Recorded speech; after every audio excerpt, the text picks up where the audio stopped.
اعلیٰ حضرت رضی اللہ تعالیٰ عنہ کے گھر کا نہیں بلکہ صوفیاء کرام بزرگوں کا یہ وتیرہ رہا ہے کہ بچہ جب 4 سال 4 مہینے 4 دن کا ہوتا ہے تو بسم اللہ خوانی کرائی جاتی.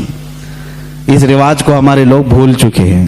چلے چھٹیاں تو یاد رہیں اور دوسرے معاملات تو یاد رہے جو عورتوں کے شروع کیے ہوئے ہیں، لیکن اسلامی مشائخ اور بزرگان دین نے جو طریقے ہمارے لیے مستحب فرمائے تھے ان کو آج زندہ کرنے کی ضرورت ہے. اپنے بچوں کی بسم اللہ خوانی کروائیں. یعنی کسی بھی باعمل عالم دین سے بچے کو اس دن بسم اللہ پڑھایا جاتا ہے جب بچہ 4 سال 4 مہینے 4 دن کا ہوتا ہے، اور اس کو الف با پڑھایا جاتا ہے، قرآن کی چند آیتیں پڑھائی جاتی ہیں. یہ رسم بسم اللہ خوانی اعلیٰ حضرت رضی اللہ تعالیٰ عنہ کے گھر کی وہ وہاں کی رسم رہی ہے، وہاں کا رسم دستور بھی ہے. اعلیٰ حضرت کو استاذ آئے پڑھانے کے لیے اسی رسم بسم اللہ خوانی میں، جب ان کے دادا بھی ہیں والد بھی ہیں، لیکن رسم کے مطابق استاد آئے پڑھائے. الف با تا سا جیم ہا، یہ جو الف با پڑھایا جاتا ہے، اعلیٰ حضرت رضی اللہ تعالیٰ عنہ اسی مجلس میں ایک سوال کرتے ہیں اپنے استاد سے. الف سے لے کر قاعدہ آپ بھی پڑھتے ہوں گے نا، الف با تا سا جیم ہا خا دال رال را زا سین شین صاد ضاد طا ظا عین غین فا قاف کاف لام میم نون واو ہاں. اس کے بعد آتا ہے لام الف یا، یہ لام الف بھی آتا ہے نا، بہت سارے قاعدوں میں لکھا رہتا ہے. استاد نے پڑھایا تو اعلیٰ حضرت نے فرمایا یہ سنگل حروف پورے تو میں نے پڑھ لیا، الف بھی پڑھ لیا لام بھی پڑھ لیا، یہ لام الف پھر کیوں آیا؟ کس عمر میں پوچھ رہے ہیں؟ 4 سال کی عمر میں. استاد دنگ رہ گئے ہیں. اعلیٰ حضرت کے جد امجد مولانا رضا علی خان رحمۃ اللہ علیہ بڑے پائے کے عالم ہیں. آپ کے والد گرامی مولانا نقی علی خان رحمۃ اللہ علیہ زبردست فقیہ تھے، بیٹھے ہوئے تھے، وہ مسکراتے رہے. بچے کی تبحر علمی کو دیکھیں. استاد نے کہا بیٹا بات ایسی ہے کہ سنگل حروف پڑھا دیے گئے بچے کو یہ بتانے کے لیے کہ حروف جوڑتے کیسے ہیں، اس لیے قاعدے میں ایک لفظ لکھ دیا جاتا ہے لام الف، یعنی لام الف ملا کر کے کیسے پڑھاتے ہیں اس لیے لکھ دیا جاتا ہے. باقی سب تو سنگل حروف ہوتے ہیں، الف با تا سا جیم ہا. لیکن کہاں زمانے کا جو مجدد ہونے والا ہے اتنی بات سے خاموش کہاں رہے. کہا اگر ملا کر کے ہی پڑھانا تھا تو بے کو الف سے ملا کر پڑھا دیتے، تے کو الف سے ملا کر پڑھا دیتے، جیم کو الف سے ملا کے یہ لام کے ساتھ ہی کیوں الف کو ملا ہے؟ اب جو استاد آئے تھے وہ تو خاموش ہو گئے، وہ خاموش ہو گئے. اتنے چھوٹے بچے ایسا سوال تو نہیں کرتے. مولانا رضا علی خان رحمۃ اللہ تعالی علیہ جو جد امجد تھے، دادا تھے، انہوں نے سینے سے سر کو لگایا، کہا بیٹا استاد جتنا پڑھائیں اتنا پڑھ لو. کہا کہ اب دادا یہ بات مجھے بتا دیں، دل تشفی میں آ جائے. مولانا رضا علی خان رحمۃ اللہ علیہ بر وقت فرماتے ہیں بات یہ ہے لام کو الف سے کیوں ملایا، دوسرے حروف سے کیوں نہیں ملایا؟ اس لیے کہ یہ دونوں حروف میں مشابہت بہت زیادہ ہے، یہ دونوں ملتے جلتے ہیں. کس بات میں؟ صورت کے اعتبار سے بھی، سیرت کے اعتبار سے بھی. کہا وہ کیسے؟ کہا لکھنے میں الف بھی لمبا ہوتا ہے اور لام بھی لمبا ہوتا ہے، یہ صورت میں دونوں لمبے ہیں. اور دوسری بات، لام کو اگر آپ لکھیں گے ہجے کر کے، اگر آپ پڑھیں گے لام الف میم لکھنا پڑے گا. لام یعنی لام کو اگر ورڈز میں لکھا جائے، حروف میں لکھا جائے تو کیسے لکھیں گے؟ لام الف میم. اور جب الف کو لکھیں گے تو وہاں پر بھی 3 حرف لکھنے پڑیں گے ورڈز میں. ان ورڈز لکھیں الف لام فا، الف ہو گیا، الف لام فا الف. اور لام جب لکھیں گے تو لام الف میم. جد امجد نے کہا دونوں میں صورتاً مشابہت تو لمبائی کی ہے، سیرت میں مشابہ ایسے ہے کہ لام کے بیچ میں الف آتا ہے اور الف کے بیچ میں لام آتا ہے، اس لیے یہ دونوں کا گہرا تعلق ہے، اس لیے ملا کر لکھا گیا. اعلیٰ حضرت خاموش ہوئے. اب اندازہ کریں 4 سال کی عمر میں جن کا علم کا معاملہ ایسا ہو تو ظاہر سی بات ہے وہ گھرانہ علمی ہوگا تبھی تو بچے ایسے ہوں گے. یہی بات ہے کہ 6 سال کی عمر میں اعلیٰ حضرت رضی اللہ تعالیٰ عنہ صرف 6 سال کی عمر میں 12ویں شریف آئی میلاد مبارکہ.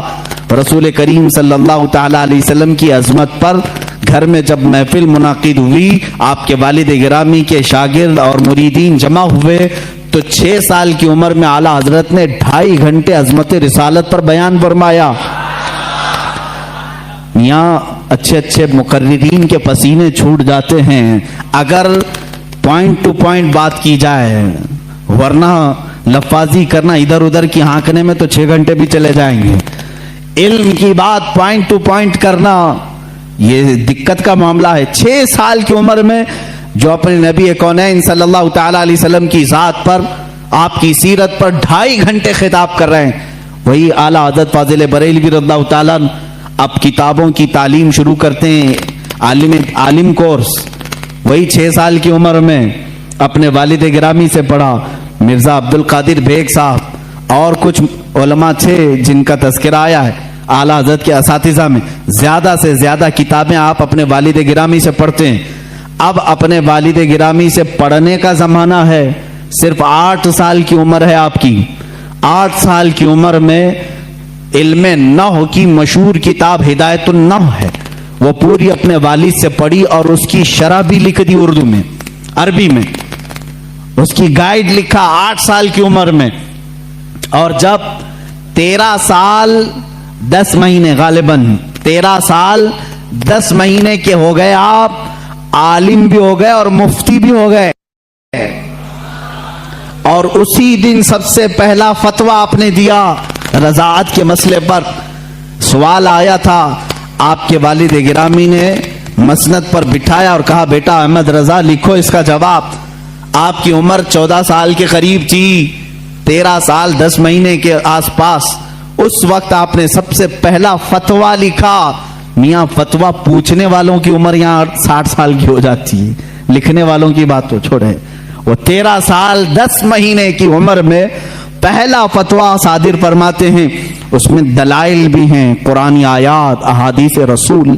والد گرامی نے دیکھ کر کے ماتھے کا بوسہ لیا اور کہا آج سے تم مسند افتاء پر بٹھائے جاتے ہو. 13 سال 10 مہینے کی عمر سے لے کر جب تک آپ کی وفات نہ ہوئی اس وقت تک آپ نے فتویٰ نویسی فرمائی. تقریباً 6,000 سے زیادہ فتوے آپ نے ارسال فرمائے. آج وہی فتاوی رضویہ کی شکل میں ہمارے پاس ایک فقہی انسائکلوپیڈیا موجود ہے جس کی 30 جلدیں ہیں، 21,000 صفحات کے قریب یہ کتاب ہے. 250 رسالے اس کے اندر موجود ہیں. 250 رسالے، الگ الگ کتابیں. جو جس طرح کا سوال آیا، عربی میں آیا تو عربی میں جواب، فارسی میں آیا فارسی میں جواب، انگلش میں آیا انگلش میں جواب. جس علم کا سوال آیا اس علم کا جواب آپ نے ارسال فرمایا.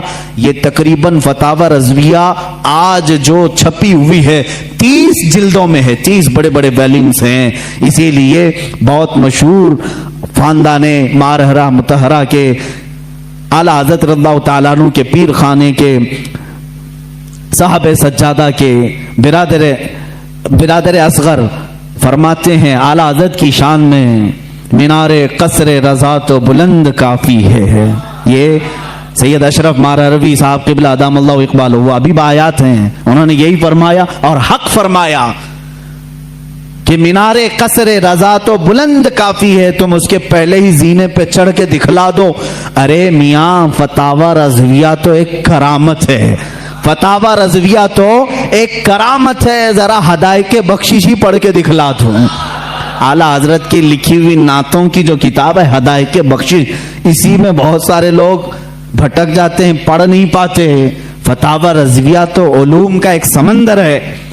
عزیزان گرامی وقار، اعلیٰ حضرت رضی اللہ تعالیٰ عنہ کے تبحر علمی کو اگر بتاتا چلوں تو ظاہر سی بات ہے مجھے 55 علوم پر بات کرنی پڑے گی. مجھ جیسا ناقص علم اور کم فہم آدمی ان تمام علوم پر گفتگو کہاں سے کر سکے گا؟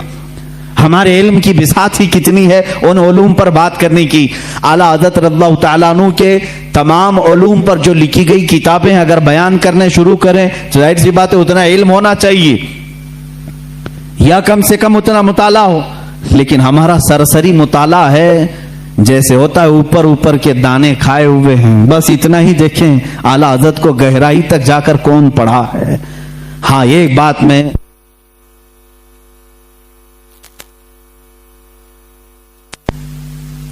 بات میں دل سے کہوں گا کہ سنے ہوئی محبت کرنے والے الگ ہوتے ہیں, اعلی حضرت کو پڑھ کر کے چاہنے والوں کی بات الگ ہوتی ہے. پڑھ کر کے جو محبت کرتے ہیں وہ حقیقت میں محبت کرتے ہیں اور ان کا لوہا مانتے ہیں, اور سنی سنائی ہوئی باتوں میں کبھی ادھر آتے ہیں کبھی ادھر جاتے ہیں, معاملات ایسے ہوتے رہتے